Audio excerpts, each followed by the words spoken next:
WhatsApp guys, সবার কি অবস্থা? হাজির হয়ে গেলাম বকুলপুর সিজন 2 এর 472তম পর্বে কি ঘটতে চলছে তার অগ্রিম খবর নিয়ে।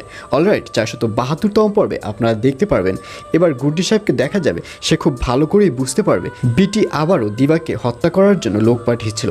আর এটি বোঝার পর সাথে সাথে বিটির আস্তানায় চলে যাবে গুড্ডি সাহেব, এবং গুড্ডি সাহেব যখন বিটির কপালে বন্দুক তাক করবে ঠিক তখনই বিটির যে সেক্রেটারি রয়েছে অর্থাৎ বডিগার্ড, সে পেছন থেকে গুড্ডি সাহেবের পিঠে গুলি তাক করবে এবং তখন বিটি বলবে, যদি বাঁচতে চাও তাহলে আমার আস্তানা থেকে চলে যা, নয়তো তোর মৃত্যু তুই নিজেই দেখতে পারবি। আর এই কথা শুনে গুড্ডি সাহেব মনে মনে ভাবে, আসলেও তো ঠিক, এখানে আমার একা আসা মোটেও ঠিক হয়নি। আর এটি ভেবে গুড্ডি বিটিকে বলবে, তোকে আমি দেখে নেব, তুই কাজটি ঠিক করলি না। এই বলে ওখান থেকে চলে যাবে গুড্ডি সাহেব।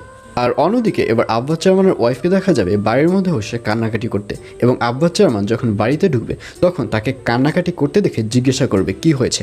তখন আব্বাস চেয়ারম্যানের ওয়াইফ সকল কথাগুলো অর্থাৎ মুসলিম সরকারের ব্যাপারটি তাকে খুলে বলবে, এবং তখন সাথে সাথে মুসলিম সরকারের বাড়িতে চলে যাবে আব্বাস চেয়ারম্যান, গিয়ে মুসলিম সরকারকে ডাকাডাকি করবে। এবং মুসলিম সরকার যখন ঘর থেকে বের হবে তখন আব্বাস চেয়ারম্যান বলবে, কি ব্যাপার, তুই কী নাটক শুরু করেছিস, তুই আমাদের বাড়িতে গিয়ে কি বলেছিস? আর এই কথা শুনে মুসলিম সরকার বলবে, আমি নাটক শুরু করিনি, নাটক তো আপনি শুরু করেছেন। দিবার মনে যাতে বোরহানকে ঠাঁই দেওয়া হয় এই জন্য আপনি নতুন একটি নাটক পাঠিয়েছেন। আপনি নিজে লোক পাঠিয়ে দিবাকে গুলি করার ট্রাই করেছেন, আবার বোরহানকে দিয়ে তাকে বাঁচানোরও ট্রাই করেছেন। নাটক তো আপনি শুরু করেছেন। পুলিশের লোকেরা যখন এই ব্যাপারটি জানাজানি করতে আসবে ঠিক তখনই আমি আপনার এই নাটকগুলো তাদের সামনে প্রকাশ করে দেব।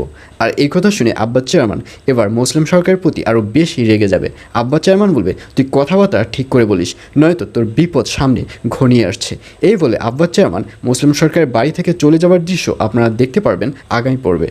আর অন্যদিকে এবার চান্দুকে দেখা যাবে চান্দু এবার সত্যি সত্যি মুসলিম সরকারকে খুন করার টার্গেট করবে। চান্দু মনে মনে ভাববে, সেদিন যে বাঁকা ভাই মুসলিম সরকারকে হত্যা করতে চেয়েছিল আমার ওখানে বাধা দেওয়াটা ঠিক হয়নি, আমার উচিত ছিল বাঁকা ভাইকে ছেড়ে দেওয়ায়, তাহলে মুসলিম সরকার আজ আমার সামনে বসে এত বড় পার্ট নিতে পারতো না।